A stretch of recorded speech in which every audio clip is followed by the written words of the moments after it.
Présenté fin 2024 et primé en 2025, le système de pesée dynamique SWS des télescopiques Manitou apporte des fonctionnalités nouvelles, utiles et ergonomiques, à tel point que l'on pourrait se demander pourquoi elles arrivent seulement maintenant. Interview de Arnaud Socha, responsable de l'innovation pour Manitou.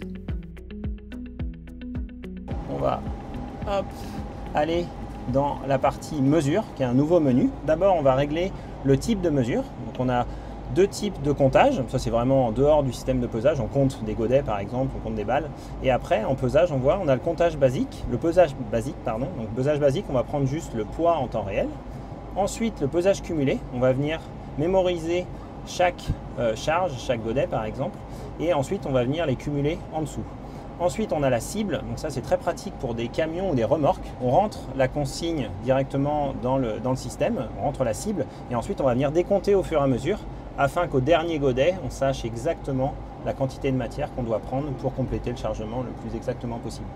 On en parlait tout à l'heure, la précision du système, elle est de plus ou moins 2% partout dans la bague de charge, qu'on soit flèche rentrée, flèche télescopée, en bas, en haut, on garantit c'est plus ou moins 2% dans l'ensemble de la bague. Donc le mode ration, ça vous permet en fait d'intégrer l'ensemble de vos rations, donc vous en avez 12 ou 13 même rations intégrées dans le système qui sont déjà prédéfinies, laitières, taries, génisses, allaitantes, finition. Il y a également pour l'engraissement des bovins viande. On va pouvoir définir d'abord le nombre de têtes, ensuite le nombre de distributions et après l'ensemble de la ration. Donc vous avez à l'intérieur 44 ingrédients qui ont été ou co-créés avec des éleveurs mais aussi avec des nutritionnistes. Donc ça représente à peu près tout ce qu'on peut utiliser comme ingrédient dans l'alimentation animale.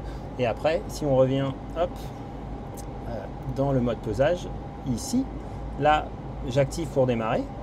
Hop, je vais activer mon mode, tac. Hop. Donc là on me dit ok, quelle ration souhaitez-vous choisir? Donc vous voyez j'ai toutes mes rations ici, donc je vais prendre celle que je viens de régler, ma laitière 1, et ce qui est bien c'est que je vois aussi mon nombre de têtes. Et mon nombre de têtes, la première chose qu'on va me dire, parce qu'en laitier, comme vous le savez, le nombre de têtes évolue chaque jour. Donc chaque fois que je démarre ma ration, aujourd'hui, sur la base des 150, est-ce que j'en ai 2 de plus, 2 de moins, 3 de plus? Si je le fais directement en un seul coup, je vais aller au tas d'ensilage, je vais récupérer la quantité, je vais vérifier que j'ai bien la bonne quantité, ensuite je vais l'enregistrer, ensuite on va passer automatiquement au deuxième ingrédient.